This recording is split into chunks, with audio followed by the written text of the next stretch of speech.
Buen día, reciban un cordial saludo de parte de quienes habla. Esta reunión corresponde al informe de culminación del primer parcial del Instituto Vicente Rocafuerte. Somos el grupo número 2 de la carrera de turismo del cuarto semestre, paralelo C, jornada vespertina. Nuestro grupo está conformado por Muñoz Leslie con la materia de operación turística, Peñafiel Heidi con la materia de patrimonio y cultura del Ecuador, Peredo Grace con la materia de técnicas de guianza, Pérez Allison con la materia de tráfico aéreo y sistema de reservas, Reyes Anaí con la materia de metodología de la investigación, Sánchez Emily con la materia de inglés aplicada a la guianza de áreas protegidas, y quienes habla Dayana Zambrano con la materia de tráfico aéreo y sistema de reserva. A continuación, Leslie Muñoz expondrá su tema.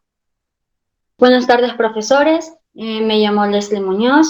Mi tema es servicios complementarios de la materia operación turística. En la parte de introducción, estamos dando que en el presente proyecto utilizaremos la metodología de investigación con el tema servicios complementarios. Los servicios complementarios se los puede definir que son empresas que brindan servicios a los turistas, los servicios que ellos necesitan. Como sabemos, el Ecuador es uno de los países más ricos en cultura y lugares turísticos. Por eso es que hay mucha demanda en el país. Y también es una fuente económica para decenas de familias. Los servicios complementarios, como su palabra lo dice, complementan necesidades que los turistas piden o necesitan. Los servicios complementarios extrahoteleros constituyen un elemento vital en la oferta de los destinos turísticos. Estos servicios se ubican fuera de los hoteles y representan para los turistas un complemento importante en el disfrute de los destinos turísticos. También como objetivo tenemos que estos servicios brindan información a los turistas sobre el tema a tratar, que son los servicios complementarios. En la parte de desarrollo del tema, tenemos la pregunta que se trata, ¿qué son servicios complementarios? Los servicios complementarios son aquellos servicios que son prestados por operadoras turísticas o por terceros, pero que sean diferentes a los que están en el contrato adquirido por el turista. Cabe recalcar que estos servicios no son gratuitos, por lo cual en la factura que se le vaya a dar al turista van a salir estos costos adicionales por los servicios prestados que son diferentes al contrato. También tenemos como problema en este momento que es por la pandemia que se llama el COVID-19. Debido a la propagación del COVID, en el país el gobierno ha dispuesto un cierre a cualquier actividad con la finalidad de evitar contagios masivos, por lo cual ha tomado las medidas de cerrar eventos masivos para no propagar más este virus. También que las empresas que brindan estos servicios complementarios también han sido afectados, y las operadoras turísticas, así como agencias de viajes, hoteles y etcétera. Como podemos darnos cuenta, fue una caída muy fuerte para nuestro país con la pandemia, ya que el turismo, eventos y demás son una fuente de ingreso para nuestro país. El Ecuador es reconocido como uno de los países por sus maravillosos lugares, gastronomía, cultura y eventos. En la parte de aplicación de práctica, sabemos que el Ecuador es uno de los países pequeños de América del Sur, por lo cual los turistas y personas locales podrán cumplir con las medidas adecuadas para no seguir propagando el virus. Por eso tenemos que seguir unos requisitos, los cuales son utilización de mascarillas, utilización de gel antibacterial, distanciamiento de 2 o más metros por persona para disminuir el contagio, toser o estornudar tosiendo, tapándose con un codo o con un paño desechable.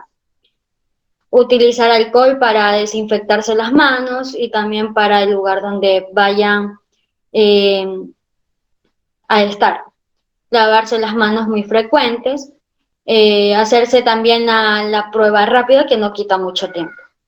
En la parte de conclusión, tenemos que darnos cuenta que la investigación realizada de este proyecto, los servicios complementarios son un aporte muy importante para nuestro país, ya sea económicamente y este, para el país y para las personas que ofrecen este servicio.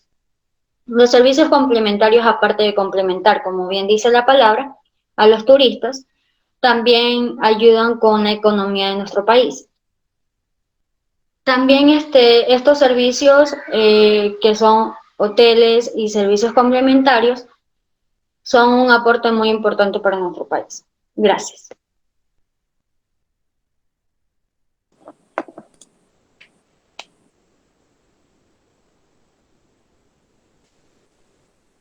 Bueno, mi tema es reconocimiento de UNESCO de Ecuador de la materia de patrimonios y cultura del Ecuador. Este presente informe es para manifestar y promover la identidad de los productos culturales, históricos y patrimoniales de Ecuador, ya que en la actualidad Ecuador mantiene muchos tesoros patrimoniales, esparcidos en sus 4 regiones, costa, sierra, oriente e insular, lo cual revela que Ecuador es un país rico en todo semblante, el cual alberga un sinnúmero de atractivos, manifestaciones, paisajes, cultura e historia. A lo largo del tiempo, Ecuador ha sido muy reconocido por distintos programas, sean internacionales como nacionales, siendo así un gran aporte para el sector turístico. Ecuador posee zonas declaradas por la Organización para la Educación, la Ciencia y la Cultura de las Naciones Unidas, de sus siglas UNESCO, que fue fundada el 16 de noviembre de 1945. Los reconocimientos que la UNESCO le ha dado a Ecuador están entre el patrimonio natural Islas Galápagos, que fue declarada en 1978, acreditada alrededor del mundo como las Islas Encantadas, derivados varios reconocimientos como Parque Nacional en 1959, Reserva de Biosfera en 1985 y Reserva Marina en 1986. La siguiente, Patrimonio Natural, Parque Nacional Sangay, se encuentra ubicado en Morona, Santiago, Chimborazo y Tungurahua y fue declarada en el año de 1983. El parque compone una de las áreas protegidas con mayor variedad biológica del Ecuador. Posee cerca de 3.000 especies de flora y 4.000 de fauna. La siguiente, Patrimonio Cultural de la Ciudad de Quito. Fue declarada en el año de 1978. Fue fundada por los españoles el 6 de diciembre de 1534. El sociólogo quiteño Sebastián Salazar la catalogó como una sociedad inmortal por su representación milenaria. Entre otras, está el Patrimonio Cultural Centro Histórico Santa Ana de los Ríos, en Cuenca, ubicada en Cuenca. Fue declarada en el año de 1999.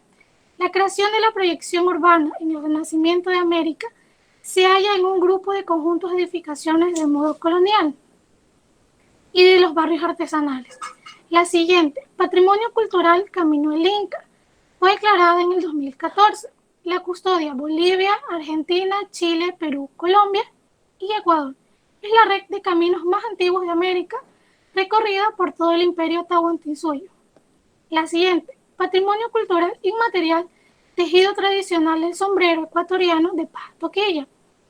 Está ubicada en Manabí y fue declarada en el 2012. Se recalca la habilidad que se maneja con una fibra de una palmera que crece en las costas del país. La técnica y los conocimientos engloban una trama social compleja y dinámica que alcanza, entre otros elementos, la técnica de tradicionales de labor y elaboración. En la siguiente, Patrimonio Cultural Inmaterial, música de marimba, cantos, bailes, tradiciones de la región colombiana del sur y la provincia ecuatoriana de Esmeralda del 2015. La siguiente y última, Patrimonio Oral y las manifestaciones culturales del pueblo Zápara, que está ubicada en la región amazónica de la ciudad de Pastaza y fue declarada en el 2018.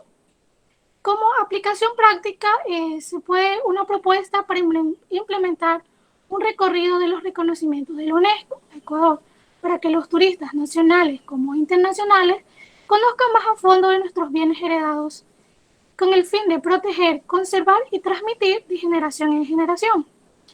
Aquí he hecho una base de ejemplo de cómo sería el recorrido de los reconocimientos de la UNESCO Ecuador, empezando por las Islas Galápagos, descendiendo a Manabí, donde encontraremos el tejido tradicional del sombrero ecuatoriano de paja toquilla, subiendo por Esmeralda, luego descendiendo hacia Quito, donde encontraremos el Camino del Inca y también la ciudad de Quito.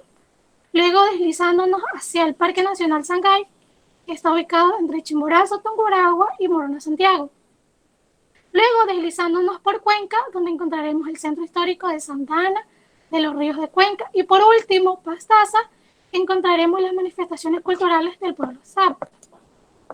Como conclusión, se llegó a la conclusión de realizar propuestas integradoras relacionadas con la protección y la conservación de los patrimonios culturales y naturales de Ecuador, para así salvaguardar los patrimonios mediante proyectos o programas para incentivar a las nuevas generaciones en estas actividades. El patrimonio y el turismo son mercados de alto beneficio para la comunidad turística, porque establecen las características deseadas que quiere el turista al momento de elegir un determinado sitio. Crear conciencia e identidad cultural a las comunidades de Ecuador mediante recorridos hacia los lugares representativos con valor histórico, cultural y preservar así sus conocimientos ancestrales, tradiciones y costumbres. Gracias.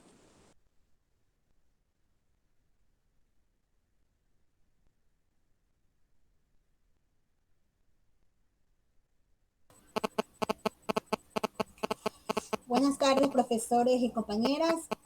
Mi tema es los métodos de guianza y cómo debe ser el guía profesional de la materia técnicas de guianza. Como introducción, el presente informe técnico se desarrolla con la finalidad de dar a conocer la manera correcta de aplicar los métodos de guianza y cómo debe ser el guía profesional de turismo en el campo laboral, mostrándose como un líder de apoyo capacitado con actitud de servicio y hospitalidad hacia el turista o grupo de turistas, con orientación, responsabilidad, cualidades y destrezas necesarias para poder así impartir en forma amena sus conocimientos de naturaleza, arte y cultura.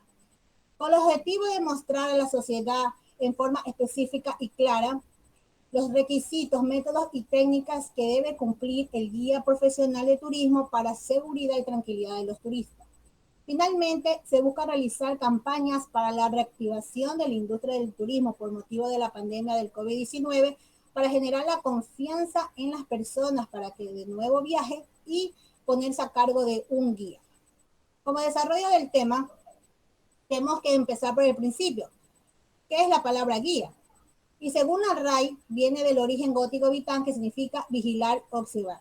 A principios de la época de la Edad Moderna, en 1841, Thomas Cook fue la primera persona encargada de guiar un grupo de turistas en una exploración aplicando la guianza, que fue de gran importancia en aquellos tiempos.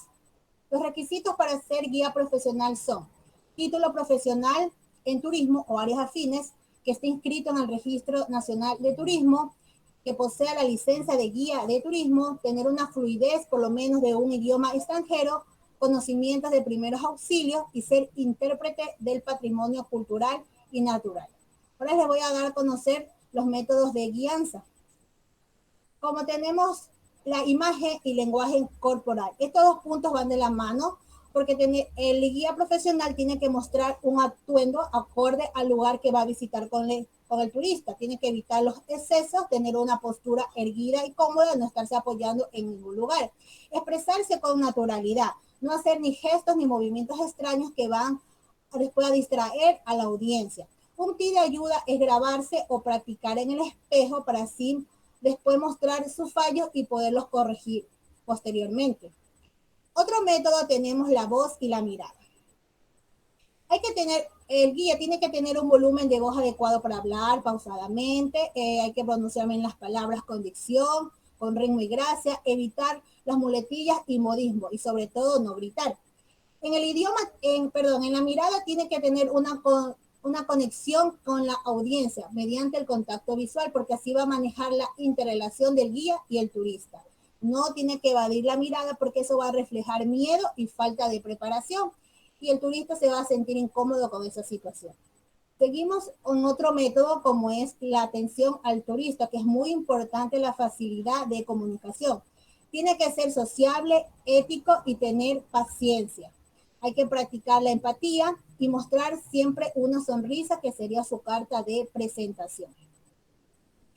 También tenemos los conocimientos y habilidades. En los conocimientos tiene que tener un amplio conocimiento de geografía, historia, arqueología, todo lo que es referente a flora y fauna, horticultura, lo que es patrimonio natural y cultural de la humanidad. También saber del clima, de las rutas y los senderos por donde va a ser su recorrido, el cambio de moneda para ayuda del turista, un poco de psicología, manejo de conflictos, costumbres y tradiciones de las comunidades que visitará. Como dije anteriormente, fluidez de un idioma con el turista según acorde, ¿verdad? Que va a tener su conversación, poderse comunicar. En las habilidades, tener buena condición física para tener así resistencia, velocidad, fuerza, consistencia en el recorrido. Siempre tiene que estar proactivo con el turista, o sea, un paso adelante a sus necesidades con actitud de servicio. Saber escuchar, porque va a tratar con diferentes tipos de turistas, no discutir y aceptar sobre todo críticas. En otro método muy importante es el manejo de grupos. Según el reglamento de la guianza turística, en el artículo 28, estipula que el número de visitantes de cargo del guía en un grupo son de 16 personas. Eso siempre depende del área protegida, según el SNAP, su capacidad de carga que tenga, ¿verdad?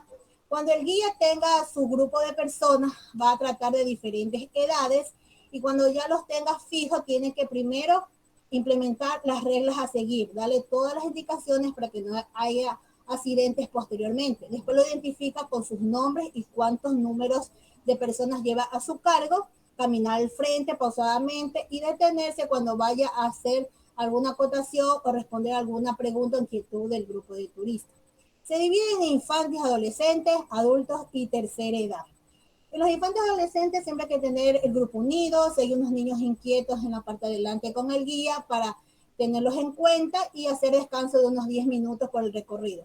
En adultos sí se le da más libertad de exploración, pero igual hay que tener el grupo unido.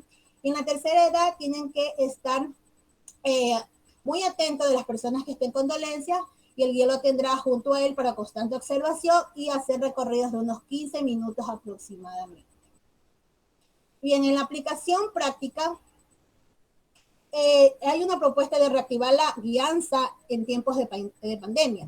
Y este tema investigado será un aporte para el desarrollo profesional en el emprendimiento laboral, porque en la actualidad, con lo que se está viviendo el país y el mundo por la pandemia del COVID-19, hay que realizar campañas de publicidad para la reactivación del turismo y así fomentar de nuevo la confianza en las personas para que puedan viajar nuevamente y así tomar los servicios de un guía. Y esto a su vez implementar los conocimientos de los métodos de guianza en el ámbito laboral, claro, siguiendo las normas de bioseguridad. Y en conclusión, tenemos que, tal como este informe técnico lo ha demostrado, que la clave del éxito del guía profesional de turismo es que tenga la suficiente capacidad de conocimiento de los métodos y técnicas de guianza para aplicarlos así en el ámbito laboral, pero siempre con amor y vocación a la profesión, adaptándose a la nueva modalidad que estamos viviendo. Gracias. Buenas tardes, mi nombre es Alison Pérez y voy a hablar sobre los organismos reguladores de tráfico aéreo. Introducción. En el siguiente informe damos a conocer sobre los organismos reguladores del tráfico aéreo, que son la Asociación Internacional de Transporte Aéreo, IATA por sus siglas en inglés, y la Organización de Aviación Civil Internacional, OACI. El presente documento está basado en la materia tráfico aéreo y sistema de reservas, específicamente en la unidad número 2, que es sistema de reservas y agencias de viajes como intermediarias de la venta del transporte aéreo. La finalidad del informe es saber qué funciones cumple cada organismo y a cuál acudir en un momento que se presente un inconveniente durante un vuelo o reserva del mismo. Desarrollo del tema. Asociación Internacional de Transporte Aéreo, o IATA. Fue fundada en La Habana, Cuba, el 19 de abril de 1945. Es el vehículo principal para la cooperación entre aerolíneas en la promoción de servicios aéreos seguros, confiables y económicos en beneficio de todos los consumidores del ámbito aéreo. La industria del transporte aéreo regular internacional es 100 veces más grande de lo que era en 1945 y pocas industrias pueden igualar el dinamismo a la hora del crecimiento que tiene la IATA. La IATA surgió del reconocimiento de los gobiernos nacionales de que el problema de la fijación de precios o tarifas era muy complicada y muy compleja, muy técnica a la hora de proporcionar el valor por medio de los gobiernos.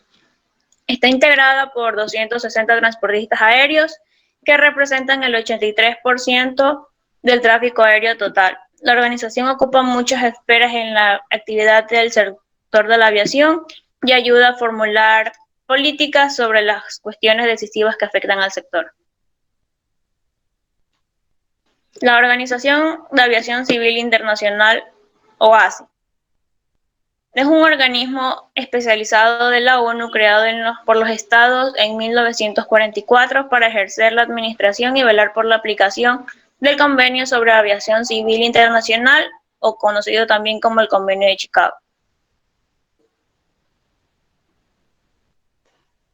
La OASI trabaja con 193 miembros del convenio y a grupos de la industria para alcanzar un consenso sobre las normas y los métodos recomendados para la aviación civil internacional. Sobre las políticas que hagan posibles que el sector de la aviación civil, hacen que el sector de la aviación civil sea operacionalmente seguro, económicamente sostenible y amigable con el ambiente. La OASI ha establecido 5 objetivos estratégicos, que son seguridad operacional, seguridad de la aviación y facilitación, desarrollo económico del transporte, protección del medio ambiente y capacidad y eficiencia de la navegación aérea. La aplicación práctica. A continuación se presentan 2 ejemplos en el que intervienen los organismos reguladores. El primero es las quejas por el cobro excesivo de los tickets aéreos. Es decir, que si una persona reserva o compra un vuelo, la aerolínea que lo vende debe respetar los valores acordados o establecen en la IATA. No puede excederse de esos valores. Y segundo, la cancelación de vuelos. Una aerolínea no puede cancelar un vuelo de nada sin antes comunicarle al pasajero, porque recibirá sanciones por parte de la OASI. Si la aerolínea hace eso, el único motivo por el que podría cancelarlo es por condiciones meteorológicas que afecten el vuelo en el aire. Conclusión. En base a la información recopilada, los organismos reguladores del tráfico aéreo permiten establecer parámetros y reglamentos los cuales las distintas aerolíneas pueden cumplir o regirse como guías para el correcto funcionamiento de las mismas. Además, la IATA y la OASI manejan distintas codificaciones que permiten a los pilotos o expertos del tema aeronáutico mayor comprensión o facilidad a la hora de aterrizar o llegar a una ciudad o un vuelo. Gracias.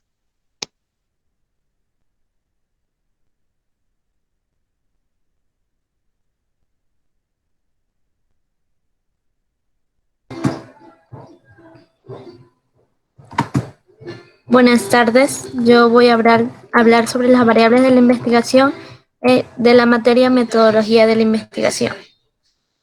La presente investigación dará a conocer las variables de la investigación y su utilización en el medio turístico. Se detallarán los tipos de variables en la hipótesis y su respectivo ejemplo. Las variables en la investigación forman un papel importante en la investigación y el proceso metodológico de recoger información adicional o necesaria que sea requerida para nuestro tema investigativo o proyecto. Existen varias clasificaciones de variables, pero este informe se centrará según sus relaciones de causalidad o función y relación, independientes, dependientes e intervinientes. Como desarrollo del tema, el autor Morales en el 2009 en su informe afirma que una variable es lo que podemos observar, codificar o cuantificar en los sujetos sobre los que investigamos. El término variable viene del hecho de que los sujetos pueden ser distintos con respecto a distintas variables. Otro autor añade que el concepto de variable siempre está asociado a las hipótesis de investigación. Una variable es una propiedad que puede adquirir diferentes valores en un conjunto determinado y cuya variación es diferentes valores es susceptible de ser medida. Una investigación cualitativa o cuantitativa exige la operacionalización de sus conceptos centrales en variables. De esta definición operativa depende el nivel de medición y potencia de las pruebas realizadas. Esto nos dice que se puede nominar a las variables como aquellas características que pueden cambiar cualitativa o cuantitativamente dependiendo del fenómeno a estudiar y que pueden adquirir diferentes valores dependiendo de otros aspectos observables. La aplicación de variables se hace de esta manera. Se comparan las variables dentro de la operacionalización a través de la encuesta. La clasificación de variables según sus relaciones de causalidad. Las variables independientes son aquellas que se manipulan por el investigador para explicar, describir o transformar el objeto de estudio a lo largo de la investigación. Es decir, son las que generan y explican los cambios en la variable dependiente. Es llamada también casual o experimental porque es manipulada por el investigador. Las variables dependientes son aquellas que se modifican o afectan por la acción de la variable independiente. Constituyen los efectos o consecuencias que dan origen a los resultados de investigación. Se llama también defecto o acción condicionada. Esta variable es la que presenta los resultados y la que se puede medir mediante test, encuestas, etc. Por último, tenemos la variable interviniente. Son aquellas que interfieren y causan un efecto entre la relación de las variables independientes y las variables dependientes. Suelen tener cierta modificación en el problema. Teóricamente afectan a la variable dependiente pero no pueden medirse o manipularse. La forma factores que influyen en el efecto, o sea, la variable dependiente. Estas variables intervienen ya sea de manera positiva o negativa en el proceso de interrelación de las variables mencionadas con anterioridad. El cuadro de aquí es un ejemplo de las variables en el turismo. La cantidad de paquetes turísticos vendidos es la variable independiente. Ganancia de los paquetes turísticos es la variable dependiente y ventas realizadas de los paquetes turísticos es la variable interviniente que interviene de manera positiva o negativa. La aplicación práctica. Uno de los pasos más importantes en un proyecto o una investigación es la identificación de las variables que pueden haber según el fenómeno estudiado. Dicho esto, en la elaboración de este informe se presenta la importancia de abordar este tema para poder llegar al objetivo que se quiere cumplir en una tesis, un proyecto o incluso un emprendimiento a futuro que se vaya a realizar sobre el campo turístico. Como conclusión, las variables son aquellas características que varían según el fenómeno a estudiar y tienen una función básica e importante dentro del marco metodológico. También llegan a ser una herramienta indispensable al momento de realizar un tema de tesis o cualquier otro tema investigativo que se desea plantear. La clasificación de variables que se presenta en este informe da a entender que se deben de tomar muy en cuenta en el proceso investigativo. Si las variables no son bien identificadas y tomadas en cuenta a la hora de decidir en una investigación o se emplea un mal uso de ellas, el objetivo que se planteó no será alcanzado. Gracias.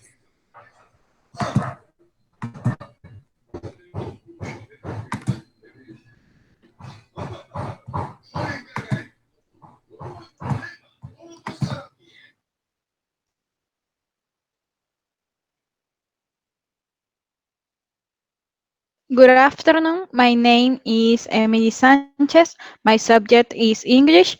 Today I'm going to talk about describing job skills of a tour guide.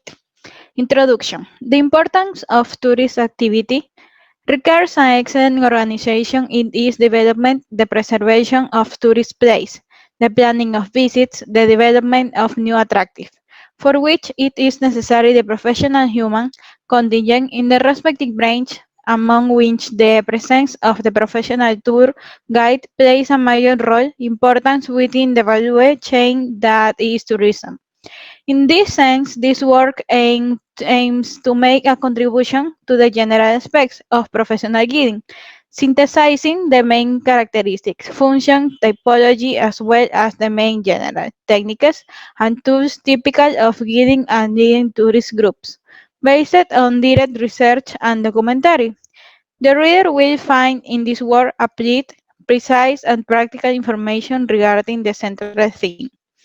Development of the topic. Definition. It is the person in charge of attending and assisting, conducting and informing, supervising and enforcing what is offered, and guiding the tourists in their language during their stay in a new and unknown country.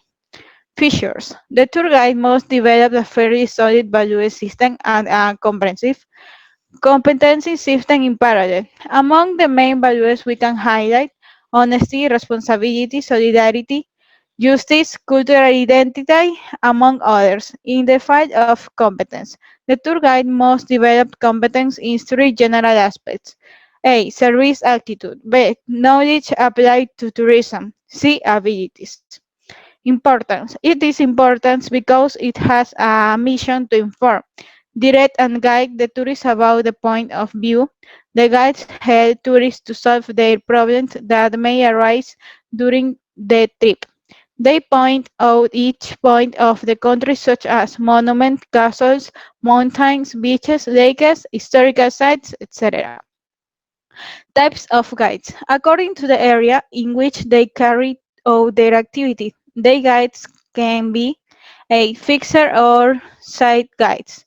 Its scope of action is a specific tourist attraction or place of interest, such as museums, church, convent, lighthouse, fortress, archaeological sites. B. Local guides. They are in charge of showing the tourist resorts of a certain area of the territory of a country. These guides must possess deep knowledge in relation to their particular field of action as well as foreign languages, taking into account for this the native language of the majority of visitors in the incoming tourism statistics. C. Route guides, also called tour driver or travel manager.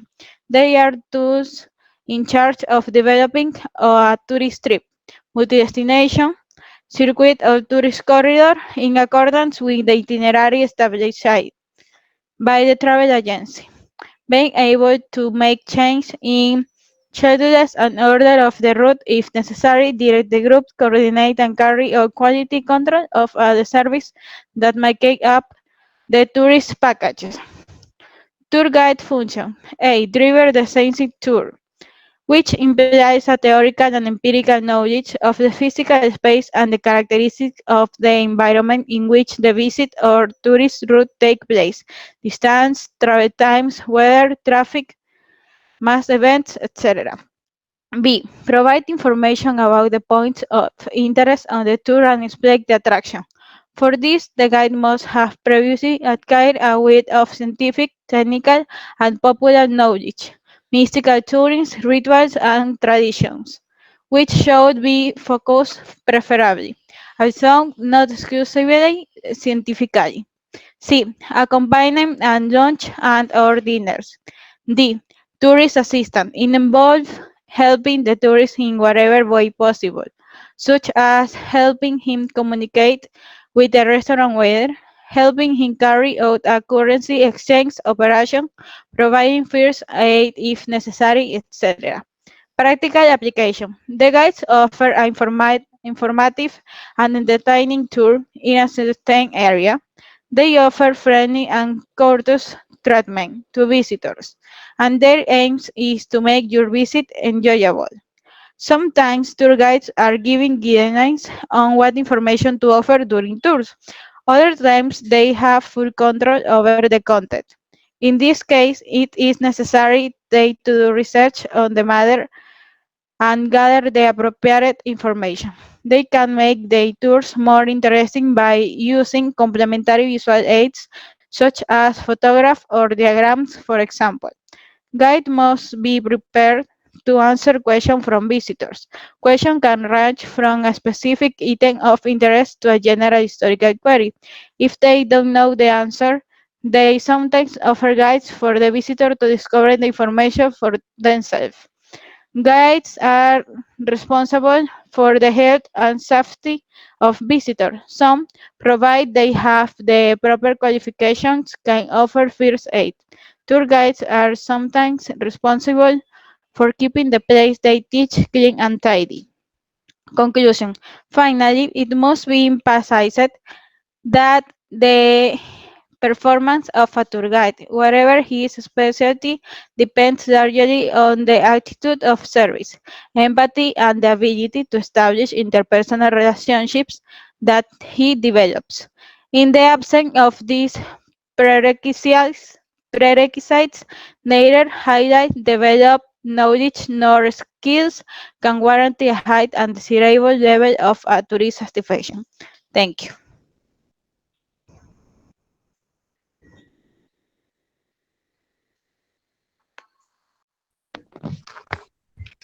Buenas tardes, soy Dayana Zambrano. Mi tema a exponer es clasificación de las agencias de viaje para la materia de tráfico aéreo y sistema de reserva.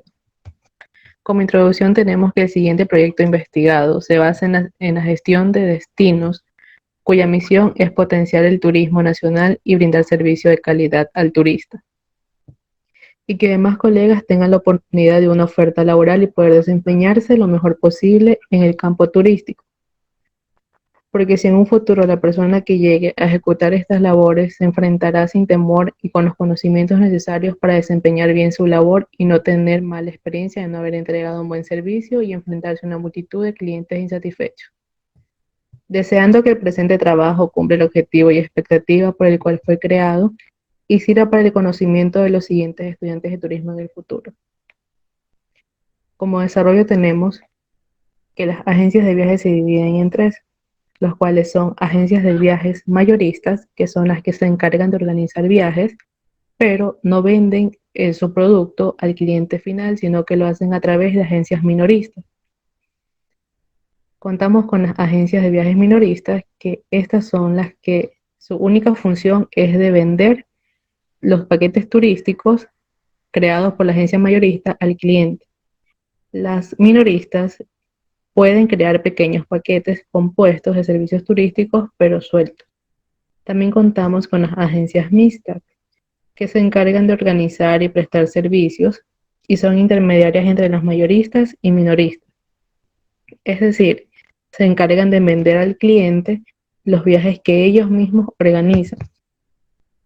También contamos con según el canal de distribución de las agencias de viaje. Hay agencias que se destacan por presentar al público por diferentes vías a las tradicionales, que pueden destacarse entre estas las agencias Implant, que estas agencias se encuentran en la sede de otra empresa cliente a la cual presenta sus servicios como agencia. También tenemos las agencias franquicias, que son agencias cuya propiedad no pertenece a la persona que las administra, sino a una empresa franquiciadora. La persona se beneficia del nombre y del soporte de la empresa franquiciadora, mientras que dispone de cierta capacidad de organización y autonomía. También contamos con las agencias online, que cada vez son más frecuentes. Son agencias que no tienen una sede física en sí, sino que ofrecen sus servicios al cliente a través de una conexión a través de Internet o también a través de las redes sociales. Una de las plataformas que son más utilizadas para esto es la red social Instagram, en la cual podemos encontrar varios usuarios en donde nos ofrecen venta de paquetes turísticos o vuelos. Bueno, en algunas ocasiones estas agencias online llegan a tener inconvenientes derivados por la falta de una sede física. A pesar de esto, en la última década han ganado mucha popularidad. En aplicación práctica, tenemos que el tema investigado aporta el desarrollo profesional en el mercado turístico, poniendo en práctica la parte metodológica de lo que hemos aprendido en clase. La planificación o gestión es una herramienta que forma parte del proceso de desarrollo o implementación de planes que contribuyen al logro de los objetivos. Estos procesos facilitan y orientan la unión de los actores en los diferentes niveles de gestión, ya sean nacional, regional y local. Los agentes turísticos tienen la responsabilidad de participar en planificar el destino turístico y lo harán activamente a través del ente gestor, asumiendo responsabilidades de manera coordinada. Como conclusión, en base a la investigación realizada, las agencias de viajes cumplen un papel importante en el mercado turístico, ya que son ellos quienes acercan al turista a nuestro país. Es importante comprender el proceso que se realiza para vender un paquete turístico y gestionar destinos. También consiste en averiguar las necesidades y expectativas que tiene el cliente del viaje, y nosotros como empresa poder cumplirlos con lo prometido al cliente, ya que debido que en el mercado turístico podemos llegar a crecer como empresa mostrando una buena calidad al turista, ya que nos pueden recomendar por medio de boca en boca, y eso nos garantizará que regresará aquel turista y vendrán más. Bueno, esperamos que haya sido de su agrado la exposición brindada por cada una de nosotras y le agradecemos por su atención. Ahora sí concluimos con la reunión. Gracias.